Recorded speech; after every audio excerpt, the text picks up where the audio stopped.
हाँ, अभी लिबरलाइजेशन। सो सबसे पहले हम क्या करेंगे, लिबरलाइजेशन पर बात करेंगे।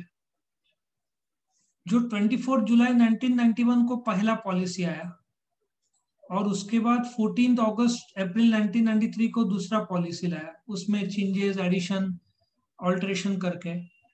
तो लिबरलाइजेशन होता क्या है?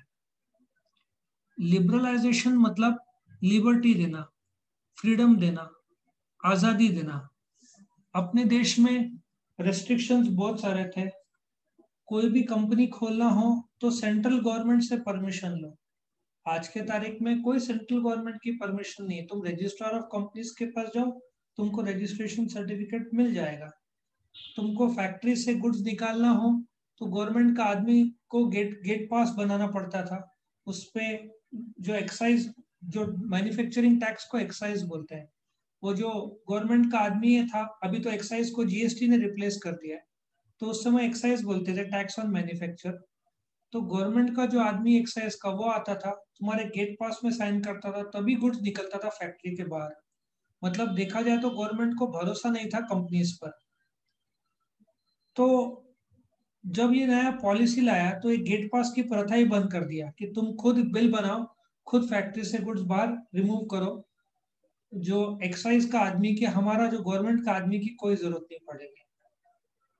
सो गवर्नमेंट ने फिर जो लाइसेंस लेना पड़ता था सेंट्रल गवर्नमेंट से, वो बंद कर दिया। और सिर्फ तीन, जो पावर, ऑयल और एक्सपांशन, तीन संस्थाओं को कंपलसरी रखा हुआ है। और बाकी सब संस्थाओं को पब्लिक सेक्टर के लिए खोल दिया। जैसे एलआईसी अकेला था, फिर ICICI Prudential, HDFC, Standard Life आ गए। उसके बाद एयर इंडिया अकेला था, फिर Jet Airways, IndiGo, Go Airlines, Kingfisher Airlines 2001 के आसपास आया। और बीएसएनएल अकेला था, एमटीएनएल दो थे, फिर आइडिया आया जिसको उस समय एटीएनटी बोलते थे। उसका कॉम्पिटिटर नासिक में एटीएनटी बीपीएल चलता था। पहले तो एटीएनटी था, फिर बीपीएल आया, फिर एयरटेल आया। मतलब उधर भी गवर्नमेंट का मोनोपोली खत्म हो गया। सो आज के तारीख में ये तीन में भी पावर में गवर्नमेंट ने इस बजट में अनाउंस किया है कि हम चाहते हैं कि इलेक्ट्रिसिटी कंपनीज और बढ़े, मतलब उसमें भी कंपटीशन हो। तो ये पावर भी लगभग कंपटीशन में आ जाएगा। सो देखा जाए तो सब सेक्टर्स में प्राइवेटाइज कर दिया। ठीक है ना? सो आई होप तुमको लिबरलाइजेशन का पहला पॉइंट समझ में आया कि प्राइवेट सेक्टर का स्कोप बढ़ा दिया। दूसरा, एग्जम्पशन फ्रॉम लाइसेंसिंग। नाउ कुछ कंपनीज है जिसके लिए लाइसेंसिंग कंपलसरी है, जैसे कि अल्कोहल, सिगरेट, हजार्डस केमिकल्स, इन सब के लिए लाइसेंस कंपलसरी। लेकिन ये छह इंडस्ट्रीज छोड़ के बाकी सब इंडस्ट्रीज को बोला कि लाइसेंस के लिए सेंट्रल गवर्नमेंट के पास आओ मत। लाइसेंसिंग का प्रथा ही खत्म कर दिया। इनफैक्ट आज भी उस समय 1970 का जो समय है उसको लाइसेंस राज बोला जाता है, कि सेंट्रल गवर्नमेंट से तुमको लाइसेंस लेना था। अब लाइसेंस आसानी से मिलता नहीं था, क्योंकि तुमको 6 महीना, 1 साल, 1.5 साल रुकना पड़ता था। बहुत कठिनाई का समय था वो। आज बिजनेस शुरू करना कितना आसान है। लाइसेंस तो है ही नहीं, रजिस्ट्रेशन होता है, सब फटाफट मिल जाता है, सिंगल विंडो हो गया है, स्टार्टअप इंडिया आ गया है। तो बहुत प्रोग्रेस किया है अपने देश में। तीसरा, शिफ्ट फ्रॉम फिजिकल कंट्रोल। जैसे कोटा था, अभी कोटा, एक मैं तुमको बताता हूँ, एक कंसेप्ट था टीपीए, जिसको टन्स पर एनम बोलते हैं। अच्छा, टन्स पर एनम क्या था? स्टील के कंपनी 100 टन, 150 टन साल में इतना ही स्टील बना सकती है। डिमांड के हिसाब से नहीं, गवर्नमेंट रेस्ट्रिक्शन लाता था कि बस तुम 100 टन बनाओगे। बजाज स्कूटर का वेटिंग पीरियड कितना था, कोई अंदाजा है तुमको? कोई बोल सकता है बजाज स्कूटर का उस समय का वेटिंग टाइम कितना था? किसी को अंदाजा है? तुम सपोजिटली साल, बजाज, हाँ, 5 साल। 10 साल बजाज स्कूटर का वेटिंग का टाइम था उस समय। बीएसएनएल का वेटिंग टाइम 5 साल था। अर्जेंट चाहिए तुमको तो 15,000 भरो तो 1 साल, और एकदम अर्जेंट चाहिए तो उसको ओआईटी बोलते थे, ऑन योर टेलीफोन, तो 30,000 भरो तो तुम्हारा 6 महीने में आता था, लगभग आ ही जाता था। लेकिन BSNL में तुमको फोन कनेक्शन चाहिए तो 5 साल का वेटिंग था। बजाज स्कूटर के लिए 10 साल का वेटिंग था। क्यों? क्योंकि गवर्नमेंट ने कायदे लाए थे कि इससे ज्यादा गाड़ी बना नहीं सकते। आज ये सब कायदे नहीं है। आज तुमको जितने गाड़ियां बनाना है, तुम्हारे पास क्षमता है बेचने का तो तुम बेचो। आज होंडा गाड़ी 50-50 लाख बनाता है। उस समय तो मुश्किल से 1-2 लाख का परमिशन था। सो देखा जाए तो आज ये सब हट गया है, फिजिकल कंट्रोल हट गया है। कोटा सिस्टम सिर्फ एक जगह पे है, शक्कर ये सब जगह पे। एग्रीकल्चरल गुड्स जो एक्सपोर्ट करते हैं, बजाज हिंदुस्तान जो इंडिया की सबसे बड़ी कंपनी है, बलरामपुर चीनी, रेणुका शुगर, ये लोग ने शक्कर सारा एक्सपोर्ट कर दिया तो देश में शॉर्टेज हो जाएगा। तो वहां पे रेस्ट्रिक्शन है, वहां पे कोटा दिया रहता है कि भाई तुम 1 टन, 1 क्विंटल, 2 क्विंटल ऐसे बेचोगे, मतलब लिमिटेड उनको कोटा दिया रहता है। क्योंकि सब शक्कर और प्याज तुमने बाहर बेच दिया तो इंडिया के लिए क्या बचेगा। तो एग्रीकल्चरल गुड्स के लिए कुछ कोटा है, लेकिन बाकी जगह पे नहीं है। उसके बाद इन्वेस्टमेंट्स अभी क्या हुआ, जो उस समय मुश्किल से 100 मिलियन का इन्वेस्टमेंट होता था, 100 मिलियन मतलब कितना, 600 करोड़, वो डायरेक्टली बढ़ गया कितना, 350 बिलियन, मतलब सीधा 2.5 लाख करोड़। मतलब तुम ऐसे सोचो ना, 10 साल में अपना इन्वेस्टमेंट, तुम विश्वास नहीं करोगे, 100 मिलियन से कितना बढ़ गया, 3.5 बिलियन। मतलब ऐसा सोचो, 350 गुना अपना बाहर के लोगों का इन्वेस्टमेंट बढ़ गया। क्योंकि 1991 में जैसे ही गवर्नमेंट ने अलाउड किया कि फॉरेन कंपनीज आ सकते हैं इंडिया में, धड़ाधड़ फोर्ड, मर्सिडीज, टोयोटा, ह्यूंडई, डेऊ कंपनी उस समय थी, वो आ गई। तो इंडिया को फटाफट पैसा मिलना शुरू हो गया। क्योंकि जब एक होंडा कंपनी फैक्ट्री डालती है इंडिया में, हजार हजार करोड़ लगता है। मैंने कल के लेक्चर में बताया था, फॉक्सकॉन, विस्ट्रॉन, पेगाट्रॉन, ये लोग आजकल 5-5 हजार करोड़ का इन्वेस्टमेंट लगा के मोबाइल के पार्ट्स के लिए आते हैं। ठीक है ना। फिर ये हुआ change in the techniques of production. ये मुझे कब दिखा, मेरे टाइम में एम्बेसडर कार थी। Ambassador car Calcutta based company है, हिंदुस्तान मोटर्स, बिरला ग्रुप की कंपनी है। अभी तो लगभग वो भी बंद हो गया है। तो एम्बेसडर कार को तुमको क्लीन पेंट दिखेगा नहीं, धब्बे दिखेंगे कार में, अलग अलग अलग अलग, क्योंकि हैंड पेंट होता था। जैसे ही टोयोटा, होंडा, फोर्ड, मर्सिडीज आ गए, वहां तो पेंट बूथ्स थे। तो कार को डालो बूथ के अंदर और निकालो बाहर, पेंट होके। आजकल तो रोबोट, तुमने देखा होगा रोल्स रॉयस 8-8 कोट का पेंट लगता है, रोबोटिक से पेंट होता है। देखा है तुमने वीडियो? देखा है तुमने वीडियो? तुम रोल्स रॉयस, रोल्स रॉयस गाड़ी को कितना पेंट होता है, 8 कोट जितना पेंट होता है, 8 बार इतना। इसलिए तो इतना करोड़ों की गाड़ी है। तो सिर्फ वहां पे जहां पे रोबोट नहीं पहुंच सकता, वहां पे ह्यूमन हैंड आता है, वरना सब रोबोटिक्स हो गया है।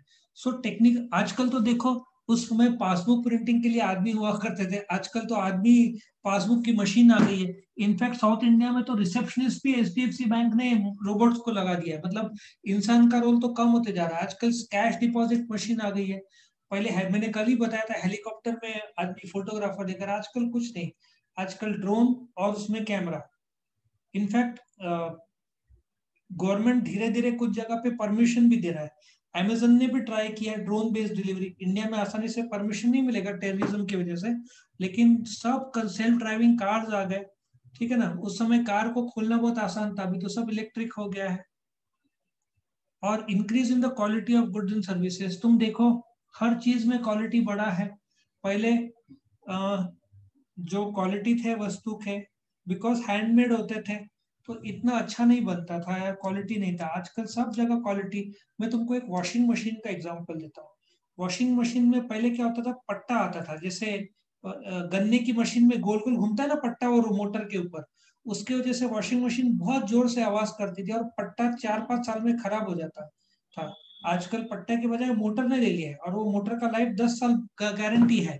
मतलब वॉशिंग मशीन भी तुम्हारी खराब नहीं होगी जल्दी। सब मतलब quality of goods and services बड़ा है। बजाज स्कूटर को टेढ़ा करना पड़ता होगा, तुमने सुना होगा। आज के तारीख में कोई भी ऐसी गाड़ी नहीं जिसको टेढ़ा करना पड़ता है। जिस अच्छा इंक्रीज इन एक्सपोर्ट्स, एक समय इंडिया का शेयर वर्ल्ड के व्यापार में सिर्फ 0.5% था एक्सपोर्ट में। आज इंडिया वर्ल्ड में 1.5% इंडिया का शेयर ग्लोबल एक्सपोर्ट्स में। अच्छा, वर्क कल्चर में बदलाव हुआ। पहले बहुत सारा बोलते ना बॉस, और इसमें एक बहुत दायरा था सीनियर जूनियर, जैसे कल्चर फ्री होते गया, मॉडर्न होते गया, वर्क कल्चर भी ओपन अप होते गया, मीटिंग्स बढ़ते गए, फ्रीडम मिलता गया। आजकल तो वर्क फ्रॉम होम फ्लेक्सिबिलिटी कितना हो गया आजकल। अभी तो गवर्नमेंट 6 days अ वीक है ना, सेकेंड और फोर्थ सैटरडे हॉलीडे बैंक्स को। धीरे धीरे देखो इंडिया भी अमेरिकन सिस्टम में ले आएगा, 5 days अ वीक वर्किंग। सिर्फ हम लोग टीचर लोग और स्कूल कॉलेजेस बेचारे 6 6 दिन सिखाते हैं, लेकिन बाकी जगह 5 डे, बॉम्बे में तो बहुत सारे जगह पे भी 5 days अ वीक हो गया है। इनफैक्ट फॉरेन में तो कुछ जगह 4 days अ वीक है।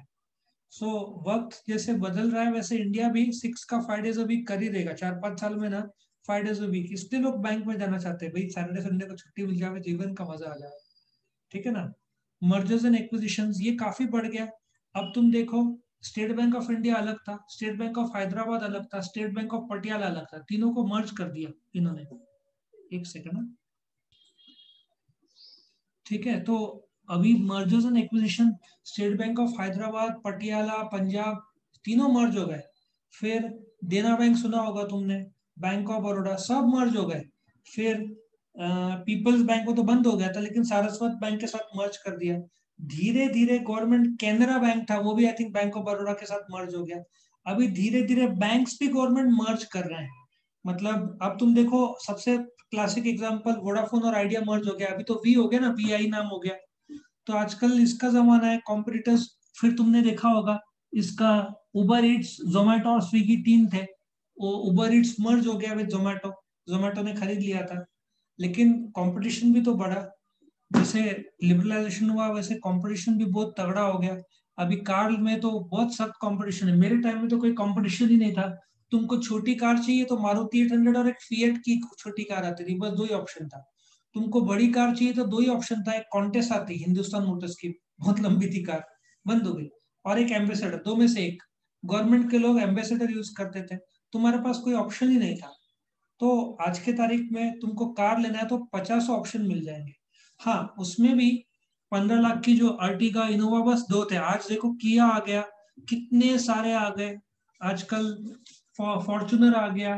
ठीक है ना, फिर कितने सारे गाड़ियां, सबने वैसे टाइप का मल्टीपर्पज व्हीकल सब लॉन्च कर दिया। सो मोबाइल में तुम देखो, जब 2001 2002 के आसपास मोबाइल इंडिया में आया था, तो एक ही कंपनी थी, मोटोरोला। आज वो 200 रुपए में भी कोई लेगा नहीं मोबाइल। तुम्हारा जो स्केल है ना, स्केल का साइज का, या पेन बहुत बोलते ना, 10 इंच जितना मोबाइल वो रहने का, बहुत उसमें भी एंटीना रहने का, और वो 30 से 35 हजार रुपए का रहने का।